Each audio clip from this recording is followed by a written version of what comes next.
Terima kasih pemirsa Anda masih bersama kami. Kang Jajat, sebelum kita berdiskusi kita akan mendengarkan dulu kira-kira bagaimana sih apa yang terjadi di Papua. Kita sudah terhubung dengan sambungan lewat saluran telepon dengan peneliti tim kajian Papua LIPI Cahyo Pamungkas. Pak Cahyo, selamat pagi Pak. Selamat pagi Pak Leo. Ya Pak Cahyo, pertanyaan banyak orang terkait dengan insiden terakhir di wilayah Duga itu adalah apakah memang yang melakukan penyerangan atau yang melakukan tindakan kriminal atau yang mungkin mau memisahkan diri dari Indonesia itu jumlahnya banyak atau sedikit dibandingkan total saudara-saudara kita masyarakat Papua, Pak? Selamat pagi Pak Leo ya. Kalau menurut informasi yang kami dapatkan di Papua, memang mereka itu bukan kelompok kriminal ya. Artinya mereka itu kelompok sesesionis, kelompok yang ingin merdeka. Dan cuma jumlahnya itu jumlahnya kan timbang siur ya, ada yang mengatakan banyak dan ada yang sedikit. Tetapi dari beberapa studi-studi sebelumnya 5 tahun yang lalu mereka itu sebetulnya jumlahnya sedikit, jumlah persenjataannya juga sedikit dan tersebar di beberapa wilayah. Namun mereka punya militansi yang cukup tinggi dan mereka punya semangat yang cukup tinggi juga untuk perjuangan mereka. Cuma ini jumlah pastinya itu tidak ada yang tahu pasti ya, cuma perkiraan. Ada yang mengatakan sekitar 50 orang, ada yang mengatakan sekitar 100 orang dan sebagainya. Itu Pak. Pak Cahyo, ini kan kita melihat begitu masifnya pembangunan dilakukan di Papua. Mulai lebih signifikan lagi pada saat pemerintahan Jokowi JK ini. Apakah itu tidak disikapi sebagai keberpihakan lebih untuk saudara-saudara di Papua sehingga masih ada perasaan untuk memisahkan diri itu, Pak? Jadi memang betul begitu, Pak. Dari informasi yang saya dapatkan di sana itu, kalau membangun jalan itu kan kewajiban pemerintah menurut pandangan mereka. Tetapi kalau masalah merdeka itu hak ya, aspirasi mereka. Jadi ini belum ada, artinya bahwa pembangunan infrastruktur ini belum menyentuh secara mendalam ya hati orang Papua. Jadi kita masalah di Papua tidak cukup hanya pembangunan, tetapi mereka juga ingin diakui, mereka ingin didengar suaranya, mereka ingin dihargai simbol-simbol kebudayaannya. Jadi pembangunan itu salah satu itu diperlukan, tapi tidak mencukupkan. Ada hal-hal yang lain yang belum disentuh oleh pemerintah. Nanti 5 tahun ke depan. Persisnya apa Pak Cahyo? Yang belum disentuh oleh pemerintah itu apa? Misalnya masalah kekerasan politik pada masa lalu, masalah pelanggaran hak asasi manusia, kemudian itu perlu adanya rekonsiliasi yang belum dilakukan, kemudian juga masalah identitas dan status politik Papua yang menjadi alasan mendasar atau motivasi dari perjuangan teman-teman di PNPB itu ya. Itu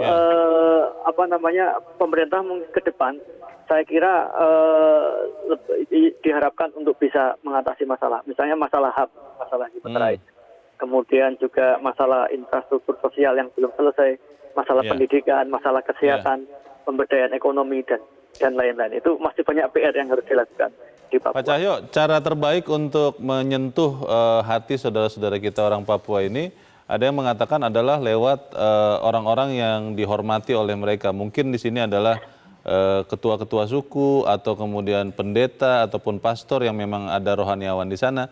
Itu benar apa tidak? Iya, saya kira itu benar dan Pak Jokowi sudah melakukan itu.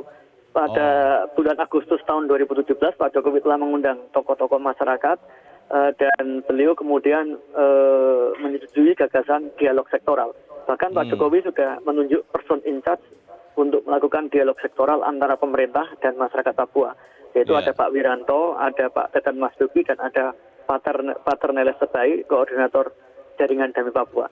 Sebetulnya Pak Jokowi sudah mengarah ke sana, tapi tim ini saya belum melihat ini kerja-kerjanya itu kan. Kalau tim ini bekerja sesuai dengan amanah Presiden, saya kira itu bagian dari dialog untuk memanusiawikan orang Papua.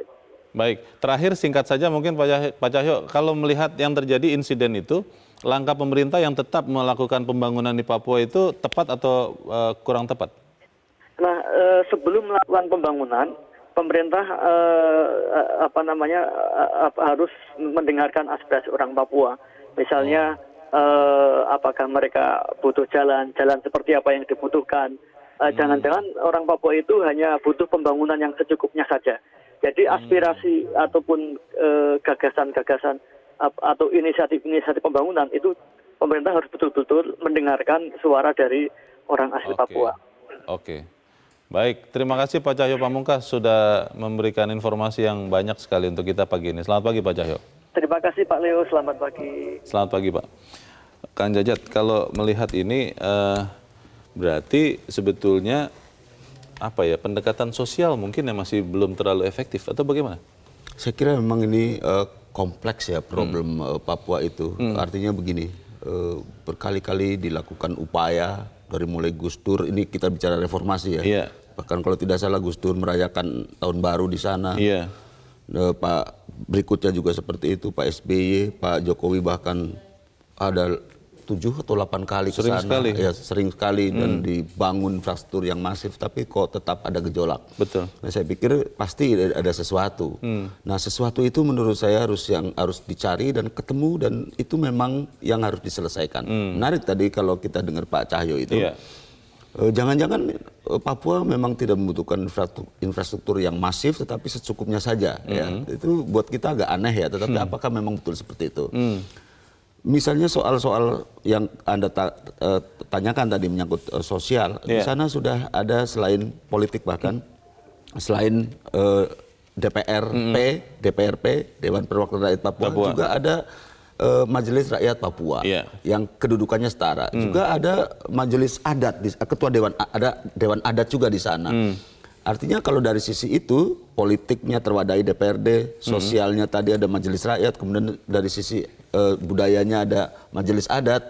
Sungguhnya dari 3 dimensi itu sudah terwadahi ya. Bahkan sistem pemilu juga masih mengikuti sistem noken yang hanya ada di Papua kan? Ini justru itulah istimewanya Papua. Kita mengakui memang ini republik ya. Betul. Republik itu kan ada kesetaraan sesungguhnya, tapi kita pahami di Indonesia memang ada keistimewaan di masing-masing daerah. Misalnya kita sebut DKI Jakarta, istimewanya kan ibu kota, wali kotanya tidak dipilih tapi ditunjuk ya. Yogyakarta misalnya di sana gubernurnya tidak dipilih tetapi berdasarkan memang kesepakatan. Kemudian Aceh di sana berlaku syariah Islam ya.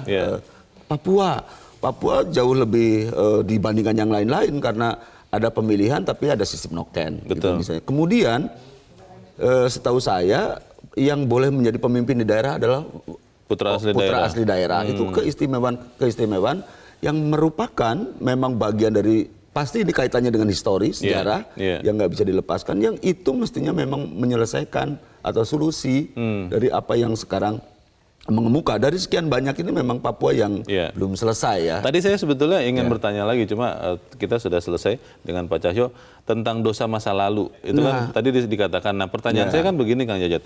Kalaupun itu masa lalu, itu kan sudah sekian puluh tahun yang lalu.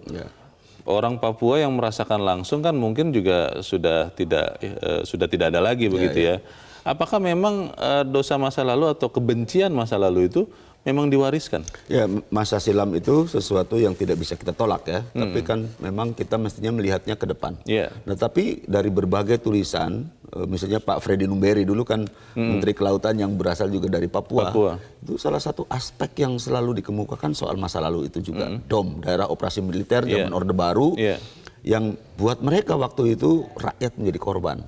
Nah, ada sebagian memang itu sudah jadi masa lalu, harus selesai, apalagi dengan otonomi khusus, uang mengalir begitu banyak. Ternyata tidak cukup hanya uang ya. Nah, karena itu tadi juga disebut lagi, memang harus ada rekonsiliasi itu menjelaskan problem masa lalu. Dan satu lagi yang masih dituntut itu yang saya dengar, pengadilan HAM itu. Nah, persoalannya memungkinkan atau tidak itu dilakukan. Saya kira memang ini persoalan yang sangat serius, Bung Leo. Dan menurut saya memang ini harus lagi-lagi duduk bersama, mencari kesepakatan, karena ternyata juga dalam beberapa informasi yang saya dapat, otonomi itu juga masih menjadi pro kontra. Padahal buat kita di tempat lain, di daerah lain kan iri kita melihat Papua begitu diistimewakan. Oke, ini masalah yang sebegitu banyak, begitu kompleks dan mungkin cukup panjang juga.